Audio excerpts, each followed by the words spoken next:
Assalamualaikum warahmatullahi wabarakatuh. Perkenalkan, nama saya Nur Apriliana dari UIN Suska Riau dengan prodi Pendidikan Guru Madrasah Ibtidaiyah. Video ini dibuat untuk memenuhi tugas mata kuliah Pendidikan Kewarganegaraan dari Bapak Nuardi, MED.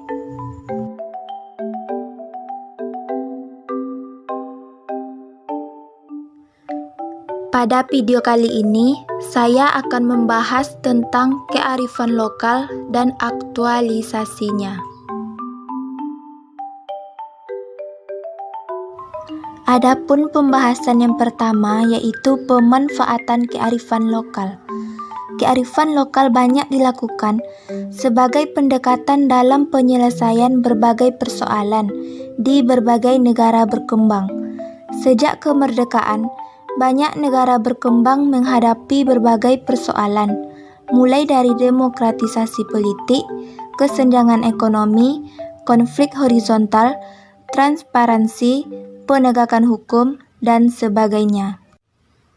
Pengembangan kearifan lokal diyakini akan memberikan banyak manfaat.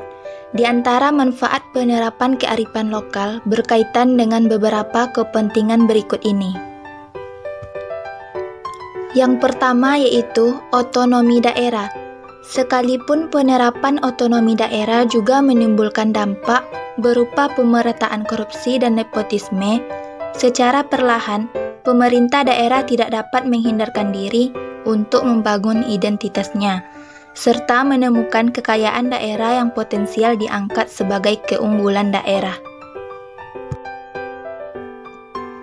Adapun yang kedua yaitu pemberdayaan sosial. Di dalam pemberdayaan sosial, masyarakat dapat diajak untuk belajar memahami persoalan di sekitarnya.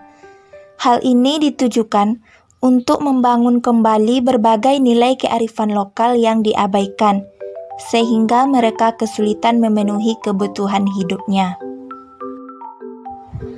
Yang ketiga yaitu meredakan konflik.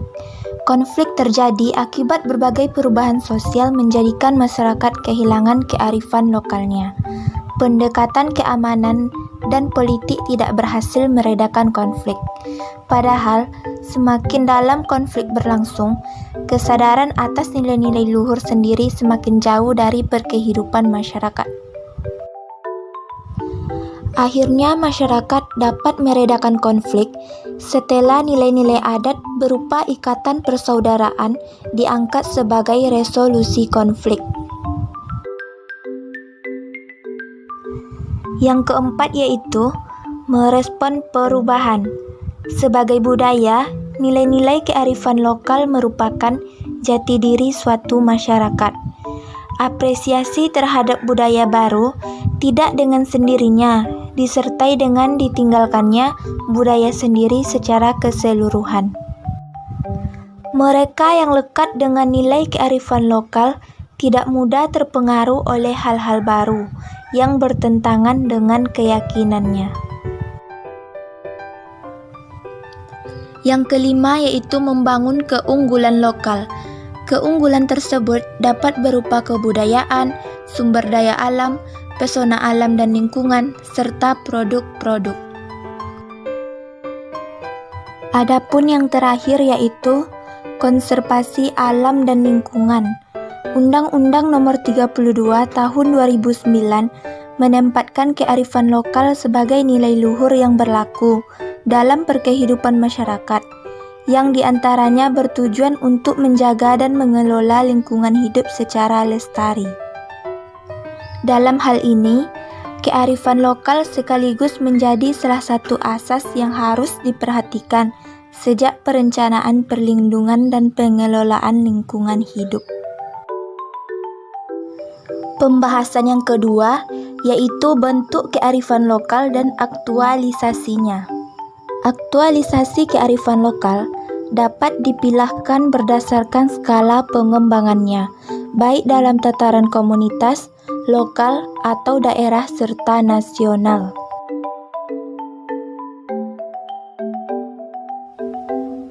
Yang pertama yaitu skala komunitas.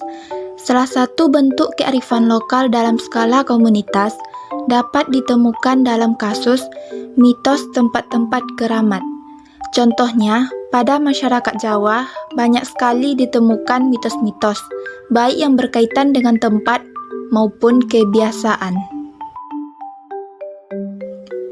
Setelah masyarakat memperoleh pendidikan yang menekankan rasionalitas, masyarakat yang tak mampu menangkap pesan cerdas tersebut akan menilai mitos-mitos tersebut hanya sebagai masa lalu. Mereka meninggalkan kearifan leluhur dan merusak tempat-tempat yang secara alamiah diperlukan untuk menjaga kelangsungan ekosistem. Yang kedua yaitu skala lokal. Aktualisasi kearifan dalam skala lokal berarti dalam lingkup daerah, terutama diperlukan dalam konteks otonomi daerah.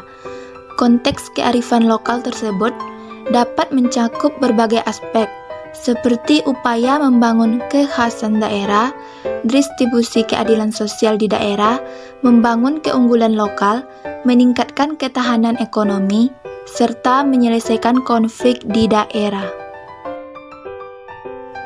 Yang ketiga yaitu skala nasional. Arah kebijakan nasional pertama-tama tertuju pada upaya membangun integrasi, mengingat negara-negara baru pada umumnya terbentuk dari keagamaan. Pemerintah harus mengupayakan agar setiap elemen warga negara menjadi penopang tegaknya negara. Sebagai warga negara yang terdiri dari beragam suku bangsa, agama, budaya, dan adat istiadat, setiap negara memerlukan kemampuan membangun integrasi keagamaan tersebut ke dalam satu kesadaran kebangsaan. Pembahasan yang terakhir yaitu tantangan kearifan lokal. Berikut beberapa tantangan dan ancaman yang harus dihadapi dalam mengaktualisasikan kearifan lokal. Yang pertama yaitu industrialisme. Yang kedua, rezim korup. Yang ketiga, apresiasi berlebihan terhadap nilai-nilai. Yang keempat, berkembangnya radikalisme. Yang kelima, otoriterisme dan sentralisme.